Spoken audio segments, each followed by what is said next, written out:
जय हिंद मेरे प्यारे दोस्तों। मेरा नाम है कपिल कुमार और मेरे चैनल पर आप सभी का हार्दिक स्वागत है। दोस्तों, आज हम तुर्की का दूसरा आक्रमण पढ़ेंगे। चलिए वीडियो शुरू करते हैं।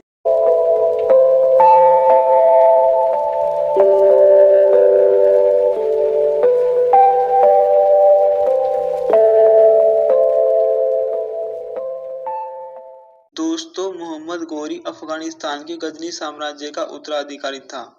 यह एक तुर्की था जो कि गोर वंश का था। दोस्तों, मोहम्मद गोरी ने भारत पर अपना पहला आक्रमण 1175 ईस्वी में मुल्तान के करमाती मुसलमानों पर किया था। मोहम्मद गोरी ने 1178 ईस्वी में गुजरात पर आक्रमण किया था।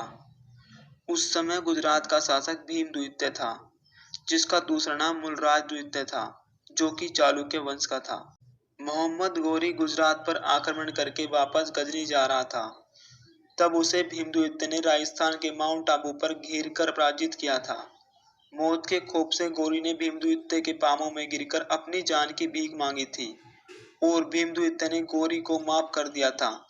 दोस्तों, आपकी नॉलेज के लिए बता दूं कि ये मोहम्मद गोरी की सबसे बड़ी हार थी। 1179 ईस्वी में मोहम्मद गोरी ने सिंध और कश्मीर पर अपना अधिकार कर लिया था। दोस्तों, जिस समय मोहम्मद गोरी ने सिंध और कश्मीर पर अधिकार किया था, उस समय उत्तर भारत के दिल्ली, अजमेर, सांभर पर पृथ्वीराज चौहान का राज था। पृथ्वीराज चौहान के दो अन्य नाम और थे, राय पिथौरा और पृथ्वीराज तृतीय। दोस्तों, पृथ्वीराज चौहान के इतिहास के बारे में हमें जानकारी चंद्रबरदाई की पुस्तक पृथ्वीराज रासो से मिलती है। इतिहासकारों का मानना है कि मोहम्मद गोरी ने पृथ्वीराज चौहान पर 16 बार आक्रमण किया था, पर 16 बार ही पृथ्वीराज चौहान ने गोरी को पराजित किया था, पर गोरी माफी मांगकर बच जाया करता था। दोस्तों, इन 16 आक्रमणों में प्रसिद्ध है तराइन का प्रथम युद्ध, जो कि 1191 ईस्वी में लड़ा गया था। यह युद्ध मोहम्मद गोरी तथा पृथ्वीराज चौहान के बीच लड़ा गया था। इस युद्ध में पृथ्वीराज चौहान ने गोरी को पराजित किया था।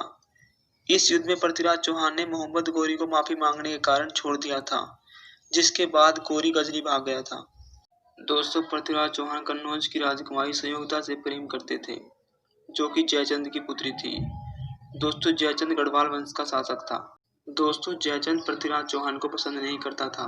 वो नहीं चाहते थे कि पृथ्वीराज चौहान उसका दामाद बने।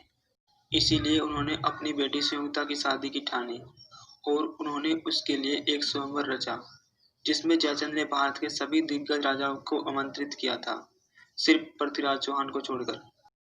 इस अपमान को पृथ्वीराज चौहान सहन नहीं कर पाया था, इसलिए उन्होंने संयुक्ता को स्वयंवर से उठा लिया था और उसे शादी कर ली थी, जिससे जयचंद बहुत क्रोधित हुआ था।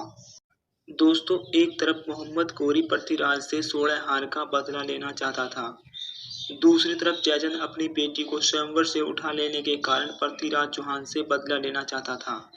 इसीलिए मोहम्मद गोरी तथा जयचंद ने मिलकर पृथ्वीराज चौहान पर आक्रमण की ठानी। दोस्तों, आपकी जानकारी के लिए बता दूं, अजमेर पृथ्वीराज चौहान की राजधानी थी। दोस्तों, 1192 ईस्वी में तराइन का द्वितीय युद्ध हुआ था, जो कि मोहम्मद गोरी प्लस जयचंद और पृथ्वीराज चौहान के बीच हुआ था।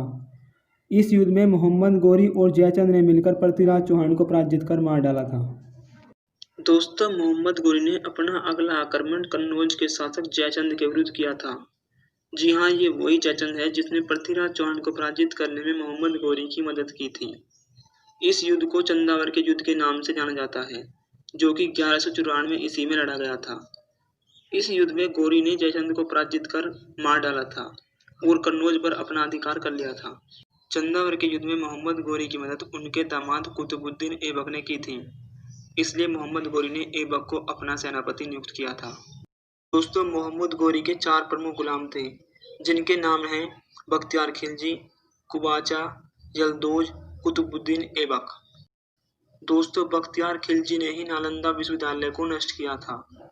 दोस्तों, 1194 ईस्वी में मोहम्मद गोरी कुतुबुद्दीन ऐबक को अपने साम्राज्य का कर्ता धर्ता बनाकर गजनी वापस चला गया था। दोस्तों, हिंदुस्तान में इस्लाम धर्म का प्रचार करने के लिए ऐबक ने 1199 ईस्वी में भारत की सबसे पतली मस्जिद कुरुवत उल इस्लाम मस्जिद का निर्माण कराया था, जो कि दिल्ली में स्थित है। दोस्तों, कुतुबुद्दीन ऐबक ने ही अजमेर में 2.5 दिन का झोपड़ा बनवाया था। दोस्तों, 1199 ईस्वी में कुतुबुद्दीन ऐबक ने ही कुतुब मीनार की नींव रखी थी, जो कि मेहरौली दिल्ली में स्थित है। दोस्तों 1205 ईस्वी में मोहम्मद गोरी गजनी से भारत वापस लौटा था। दोस्तों 1206 में मोहम्मद गोरी भारत से गजनी लौटते वक्त कश्मीर में खोखर जाटों की मुठभेड़ में मारा गया था। दोस्तों मोहम्मद गोरी की मृत्यु के बाद भारतीय साम्राज्य कुतुबुद्दीन ऐबक को मिला था। दोस्तों मोहम्मद गोरी की मृत्यु के बाद जल्दोज को गजनी साम्राज्य मिला था।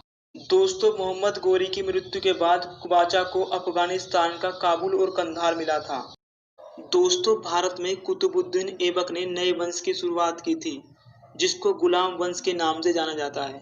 दोस्तों अगर ये वीडियो आपको अच्छी लगी हो तो लाइक, कमेंट, शेयर और सब्सक्राइब जरूर करें। जय हिंद, जय भारत।